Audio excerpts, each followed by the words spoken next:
حبر الامہ بحر العلم ابن عم رسول سیدنا عبداللہ ابن عباس رضی اللہ تعالی عنہما فرماتے تفسیر ابن کثیر میں علامہ ابن کثیر رحمہ اللہ اس روایت کو لے کے آئے کہ کل میدان محشر ہوگا جہاں لوگوں کے آپس میں جھگڑے چلیں گے، اللہ کی عدالت میں مقدمات پیش ہوں گے، سچا اور جھوٹا بھی اپنا مقدمہ لے کے جائے گا، وہاں ضعیف اور متکبر بھی اپنا مقدمہ لے کے جائے گا، وہاں ہدایت یافتہ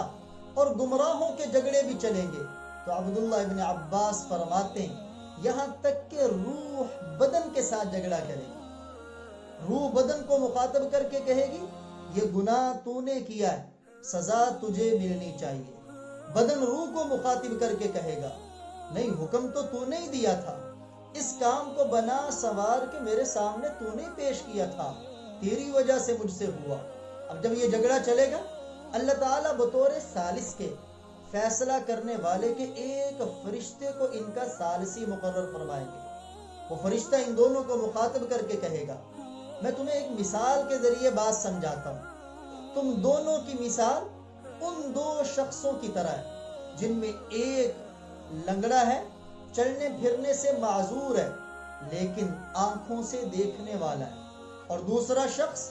جو بدن میں تو صحیح سالم ہے لیکن آنکھوں کی بینائی سے کمزور نابینا ہے۔